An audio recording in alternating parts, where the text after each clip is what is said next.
बिस्मिल्लाहिर्रहमानिर्रहीम। अस्सलामुअलैकुम dear students.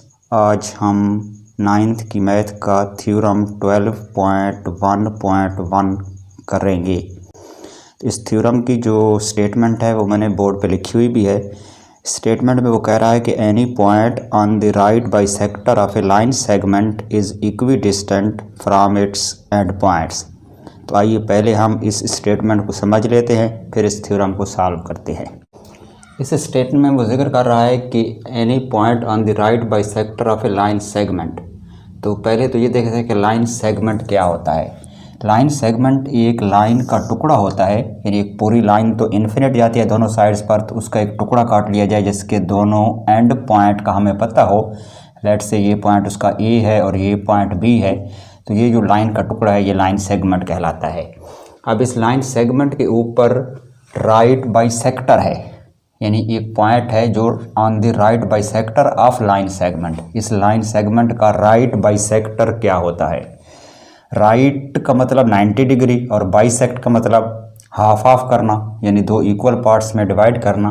तो एक ऐसी लाइन जो इस लाइन सेगमेंट के बिल्कुल मिड पॉइंट से गुजरे, लेट से ये इसका मिड पॉइंट है, तो यहाँ से गुजरने वाली लाइन इसका लाइन राइट बाइसेक्टर कहलाती है। और इस तरह से कि वो यहाँ जिस पॉइंट पे इसको कट करे वहाँ पर राइट एंगल बने, यानी चारों जो एंगल्स बने यहाँ पर वो 90 डिग्री के हों, राइट एंगल हों। और अगर इस पॉइंट का मैं नाम सी दे दूँ तो सी से बी का डिस्टेंस और सी से ए का डिस्टेंस इक्वल होना चाहिए। तो ये जो लाइन है ये इस लाइन सेगमेंट ए बी का राइट बाइसेक्टर कहलाती है, LM लाइन।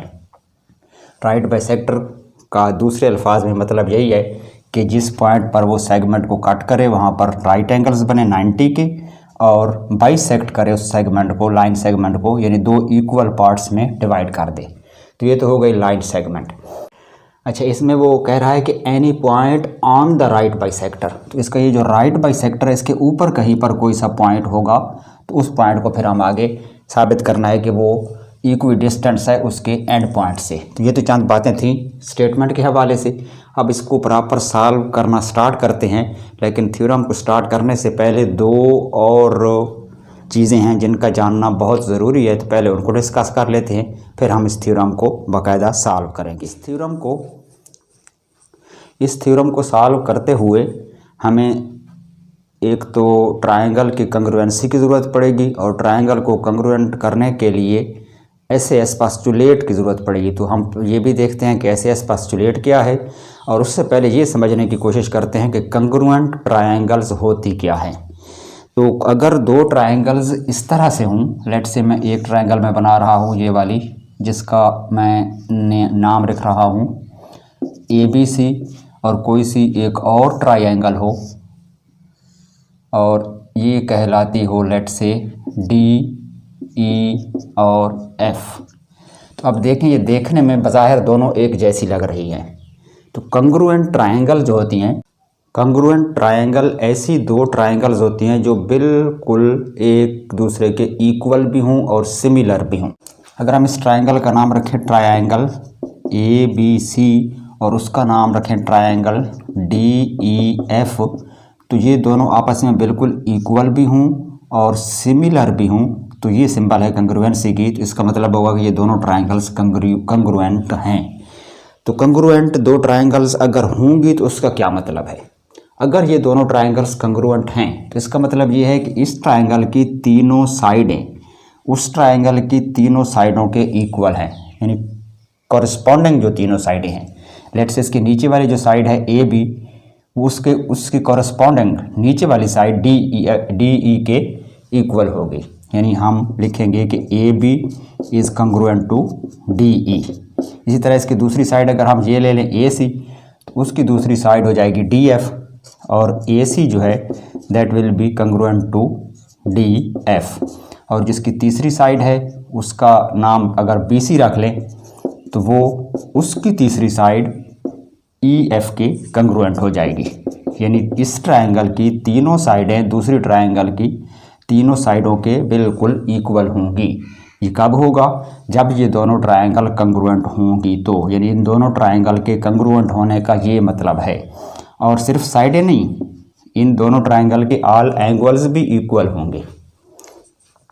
अगर ये दोनों ट्रायंगल्स कंग्रुएंट हैं तो इसका मतलब ये है कि इस ट्रायंगल के तीनों एंगल्स उस ट्रायंगल के दूसरी के तीनों एंगल्स के इक्वल है। इसका एक एंगल है ए, तो ये अपने मुतालिका कॉरस्पॉन्डिंग एंगल डी के इक्वल होगा, यानी फर्स्ट ट्रायंगल का angle A will be congruent to angle D जो दूसरी ट्रायंगल में है और उसी पोजीशन पे है जिस पे ये वाला था, यानी दोनों कॉरस्पॉन्डिंग एंगल होने चाहिए, वो इक्वल होंगे।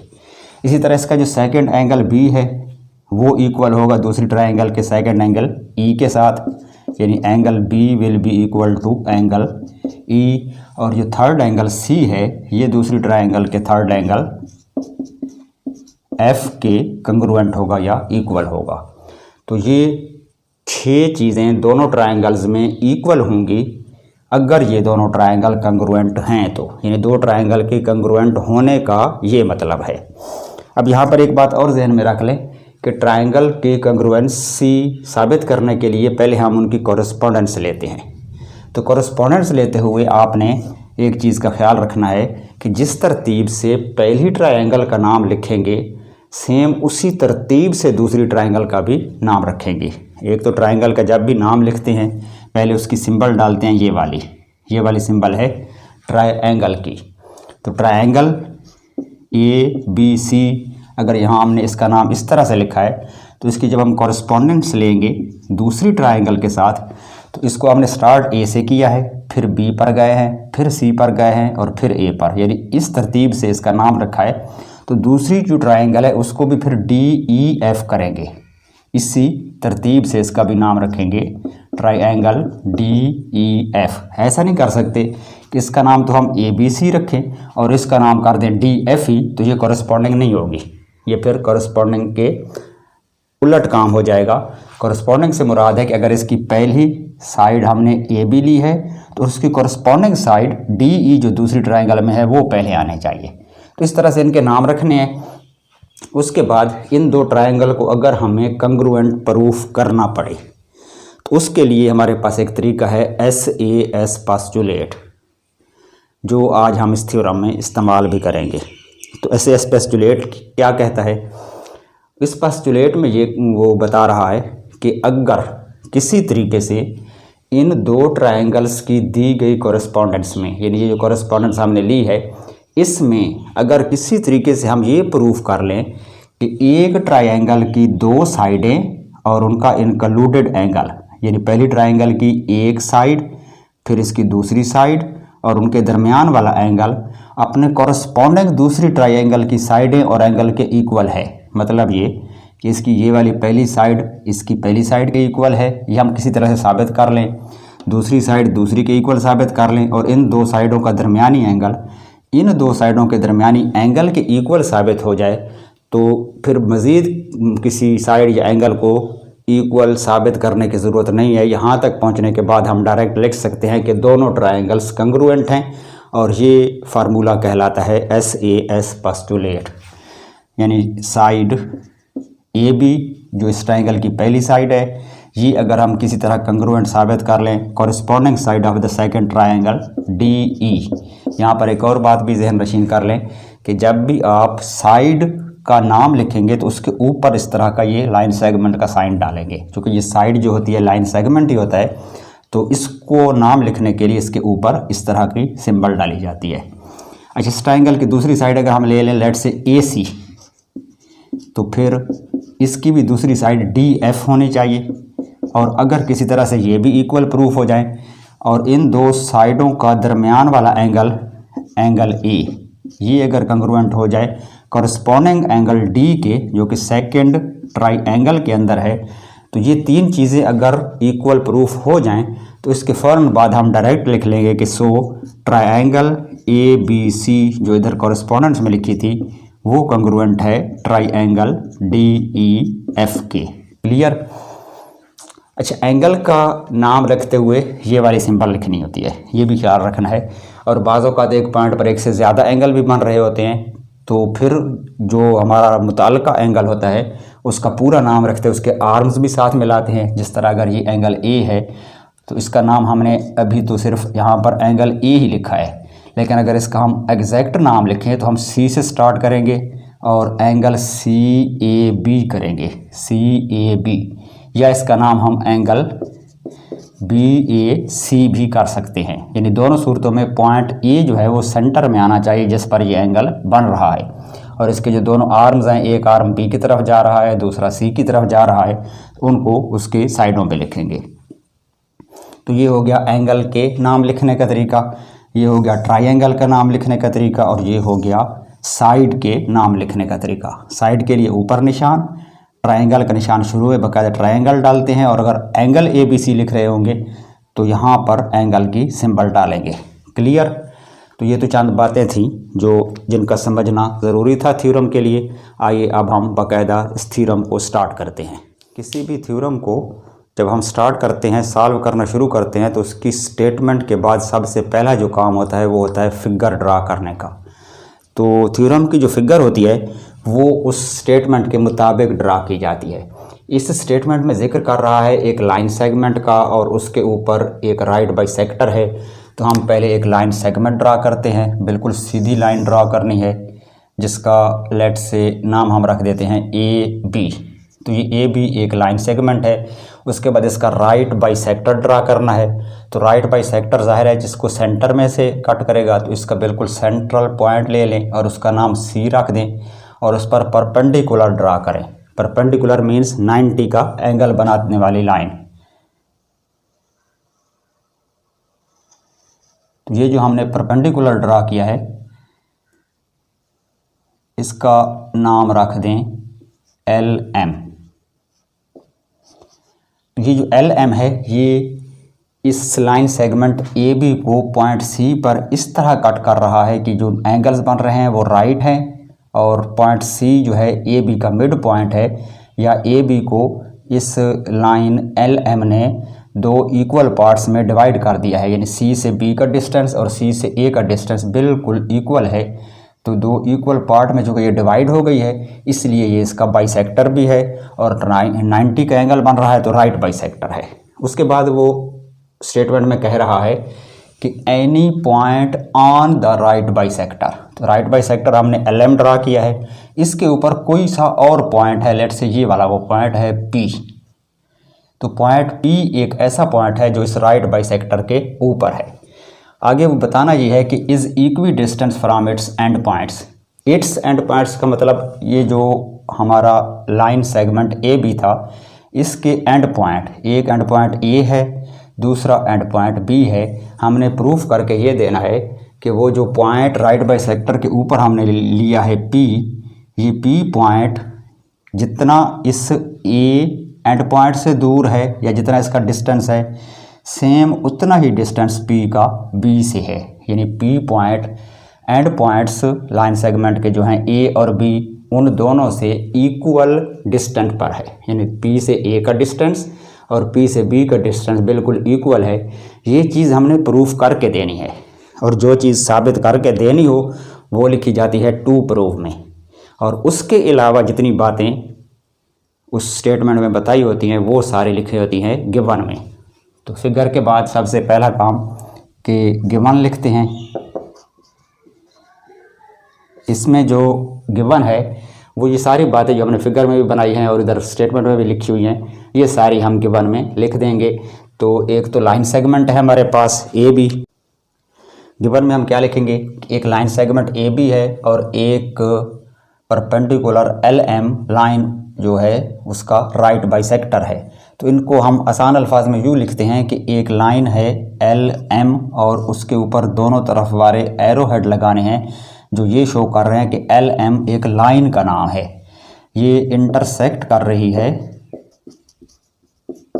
लाइन सेगमेंट ए बी को, और ए बी को ये कहाँ पे इंटरसेक्ट कर रही है? पॉइंट सी पर, एट पॉइंट सी।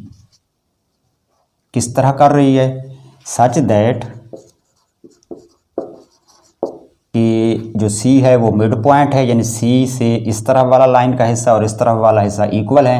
यानी ए बी को दो इक्वल पार्ट्स में इसने डिवाइड कर दिया है। तो हम लिखेंगे A C is congruent to B C, और दूसरी बात कि ये 90 के एंगल भी बना रही है, यानी इसके ऊपर परपेंडिकुलर है, यानी LM जो है वो परपेंडिकुलर है over AB।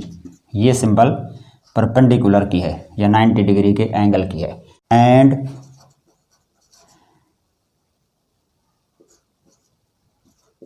Point P is on LM। LM क्या है?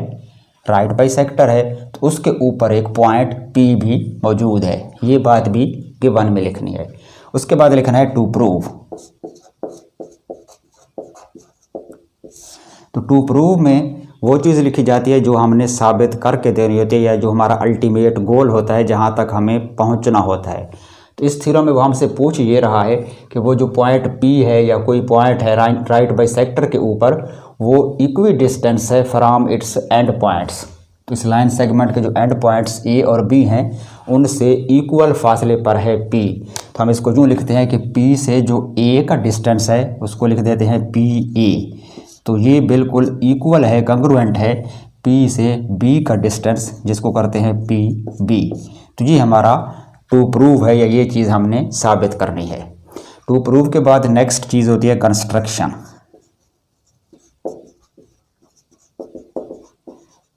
तो इस थ्योरम में जो कंस्ट्रक्शन है वो सिर्फ इतनी सी है कि जो चीज़ हमने प्रूफ करनी है, प्रूफ हमने करना है ना, P से A का डिस्टेंस और P से B का डिस्टेंस इक्वल है, तो इसको ज्वाइन कर देते हैं, यानी P को A से मिला देते हैं और P को B से भी मिला देते हैं, ताकि हमें पता चल सके कि हम कौन सा डिस्टेंस या कौन सी लाइन की डिस्टेंस फाइंड आउट कर रहे हैं।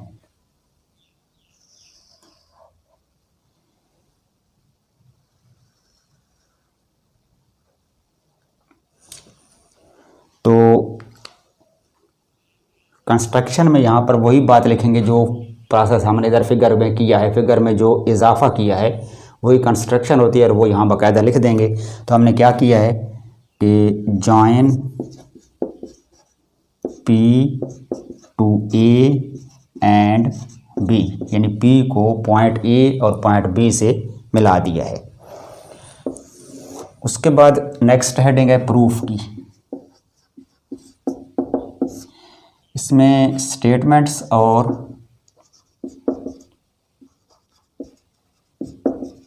दूसरी साइड पे लिखना है रीजंस। इस तरह एक थ्योरम में तरतीब होती है। तो अब हमने स्टार्ट करना है इस थ्योरम को प्रूफ करना। प्रूफ के लिए हम शुरू करते हैं इसके टू प्रूफ को, देखते हैं कि हमने जाना कहाँ तक है, हमारा अल्टीमेट गोल क्या है। यानी हमने आंसर ये निकालना है कि PA is equal to PB। ये वाली जो लाइन है P से A तक, इसकी लेंथ, और ये जो लाइन है P से B तक, इसकी लेंथ, ये दोनों आपस में इक्वल है, कंग्रुएंट है। ये हमने साबित करके देना है। अब इस फिगर में गौर से देखें तो ये दोनों लाइनें अलग अलग ट्रायंगल्स में हैं। एक ये ट्रायंगल है और ये दूसरी ट्रायंगल है। PA लेफ़्ट साइड वाली ट्रायंगल में है, PB राइट साइड वाली ट्रायंगल में है। अगर हम इन दोनों ट्रायंगल्स को कंग्रुएंट प्रूफ कर लें किसी तरह से, ये दोनों ट्रायंगल्स एक दूसरे के बिल्कुल इक्वल या कंग्रुएंट साबित हो जाएं, तो लाजमी बात है जब ट्रायंगल्स कंग्रुएंट होती हैं तो उसकी ऑल साइड्स इक्वल होती हैं, तो फिर ये साइडें भी इक्वल हो जाएंगी। यानी इन साइडों को इक्वल करने के लिए हमें स्टार्ट लेना पड़ेगा इन दोनों ट्रायंगल्स को कंग्रुएंट साबित करने से। और किस दो ट्रायंगल्स को कंग्रुएंट साबित करने के लिए पहले उनकी कॉरेस्पॉन्डेंस ली जाती है। तो हम शुरू करते हैं इस ट्रायंगल और इसकी कॉरेस्पॉन्डेंस से। अब कॉरेस्पॉन्डेंस के लिए अगर हम इस ट्रायंगल का नाम लिखेंगे ट्रायंगल ACP, तो उसी तरतीब से इसका नाम होगा BCP। तो लिखते हैं ट्रायंगल ACP और इसकी कॉरेस्पॉन्डिंग होगी दूसरी तरफ ट्रायंगल BCP। यानी दोनों जो ट्रायंगल हैं उनके कॉरेस्पॉन्डिंग साइड्स सेम होनी चाहिए। इसका अगर हमने ACP नाम रखा है तो इसका भी BCP रखेंगे। अगर इसका नाम हम APC करेंगे तो फिर इसका नाम भी BPC होगा। तो जिस तरतीब से एक ट्रायंगल का नाम लिखेंगे दूसरी तरतीब से दूसरी का भी लिखेंगे। ये होता है कॉरेस्पॉन्डिंग में नाम लिखने का। अब चूँकि लेफ़्ट साइड में हमने ट्रायंगल ACP लिखी है तो इसकी जो भी साइडें होंगी, एंगल्स होंगी, जो भी चीज़ें हम लिखेंगे वो हम हमेशा लेफ़्ट साइड पे लेंगे, और राइट साइड पे चूँकि दूसरी ट्रायंगल का नाम लिखा हुआ है तो इसकी साइडें और एंगल्स को अगर हम यहाँ पर लिखेंगे तो वो राइट साइड पे लिखेंगे, और ट्रायंगल्स का नाम यही रहेगा, आगे अगर लिखना पड़ेगा कहीं पर हमें तो। अब हमने इन दो ट्रायंगल्स को कंग्रुएंट प्रूफ करना है। तो दो ट्रायंगल को कंग्रुएंट प्रूफ करने के लिए हमारे पास है SAS पोस्टुलेट, जिसका भी मैंने जिक्र किया है थोड़ी देर पहले। SAS पोस्टुलेट ये कहता है कि इस ट्रायंगल की दो साइडें और उनका दरमियानी एंगल दूसरी ट्रायंगल की दो साइडों और उनके दरमियानी एंगल के इक्वल हो जाए।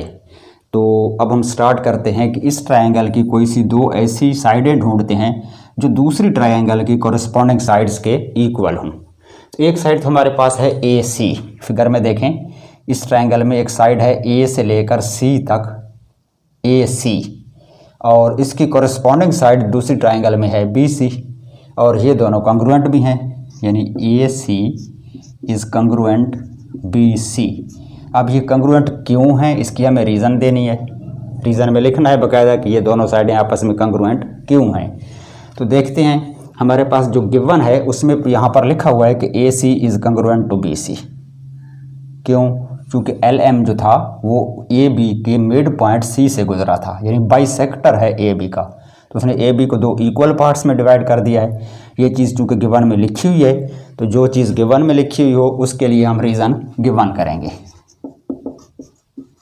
अब आ जाए एंगल पे। एक एंगल है इस C पॉइंट पर, ये वाला, ये 90 डिग्री का एंगल है, और इस लेफ़्ट ट्रायंगल यानी ACP ट्रायंगल के अंदर है। दूसरा ट्रायंगल है ये वाला, ये भी राइट एंगल है 90 डिग्री का, और ये राइट साइड वाली ट्रायंगल यानी BCP ट्रायंगल के अंदर है। क्योंकि दोनों 90 के हैं तो दोनों आपस में इक्वल होंगे, तो अब हम इसको लिख लेते हैं। अच्छा, इस एंगल का हम नाम लिखेंगे एंगल ACP। चूँकि दोनों एंगल पॉइंट C पर बन रहे हैं तो हम यूँ तो नहीं लिख सकते कि angle C is equal to angle C, पूरा नाम लिखना पड़ेगा। ये जो लेफ़्ट साइड वाली ट्रायंगल के अंदर राइट एंगल है, ये भी पॉइंट C पर बन रहा है, तो इसका पूरा नाम हम लिखेंगे एंगल ACP, यानी यहाँ पर हम लिखेंगे एंगल ACP, और ये कंग्रुएंट है एंगल BCP के, एंगल BCP। अब यहाँ पर देखिए जो एंगल BCP है वो राइट साइड वाली ट्रायंगल यानी ट्रायंगल BCP के अंदर है, और जो एंगल ACP है वो लेफ़्ट साइड वाली ट्रायंगल यानी ट्रायंगल ACP के अंदर है। अब फ़र्क देखें, यहाँ भी मैंने ACP लिखा, यहाँ भी ACP लिख दिया, इनमें क्या फ़र्क है? ये ACP ट्रायंगल का नाम है और ये ACP एंगल का नाम है जो पॉइंट C पर बन रहा है और उसके आर्म्स P और A हैं। तो ये फ़र्क होता है ट्रायंगल और एंगल के नाम लिखने में। यहाँ पर बच्चे कन्फ्यूज़ हो जाते हैं कि ये भी ACP है, ये भी ACP है, तो ये एक ही चीज़ है, तो ये दोनों एक चीज़ नहीं है। अच्छा, इसकी फिर रीज़न लिखनी है, तो इसकी रीज़न भी गिवन होगी, क्योंकि गिवन में लिखा हुआ है कि LM परपेंडिकुलर है AB पर, और परपेंडिकुलर जो होता है तो वो 90 के एंगल बनाता है, यानी ये दोनों एंगल 90 के हैं। तो हम रीज़न में क्या लिखेंगे कि each angle is equal to 90 degree. क्यों? क्योंकि LM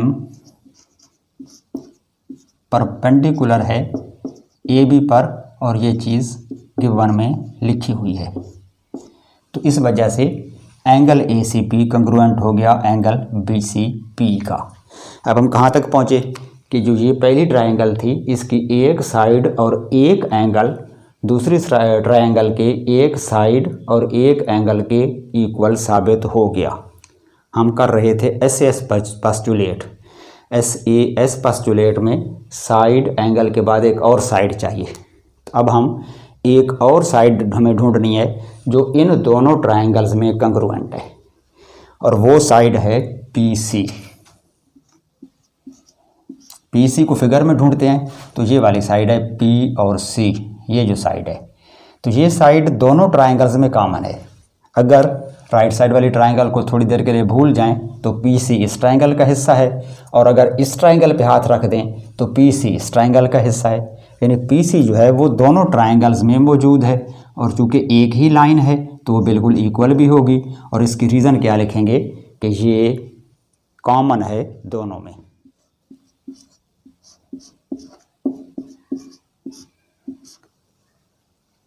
रीज़न लिख दें कॉमन। अब एस पोस्टुलेट की कंडीशंस पूरी हो गई, यानी लेफ़्ट साइड वाली ट्रायंगल ए सी पी की दो साइडें ए सी और पी सी दूसरी ट्रायंगल की दो साइडों के कंग्रुएंट हैं और एक एंगल दूसरी साइड ट्रायंगल के एक एंगल के कंग्रुएंट है।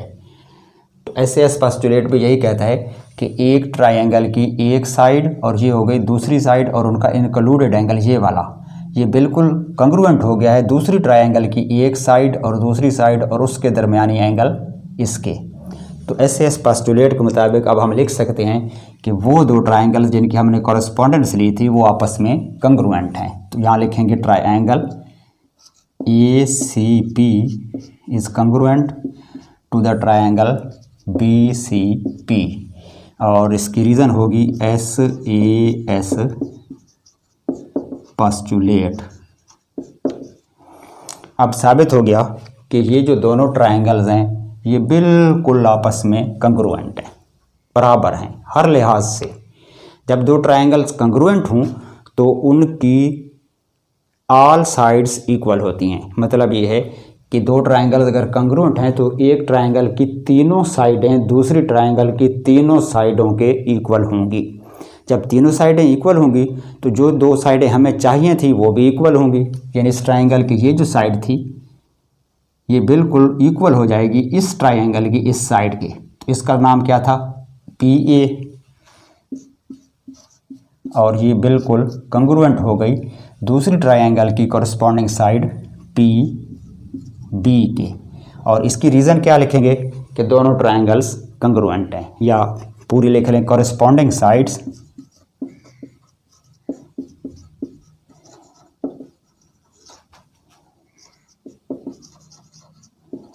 of congruent triangle।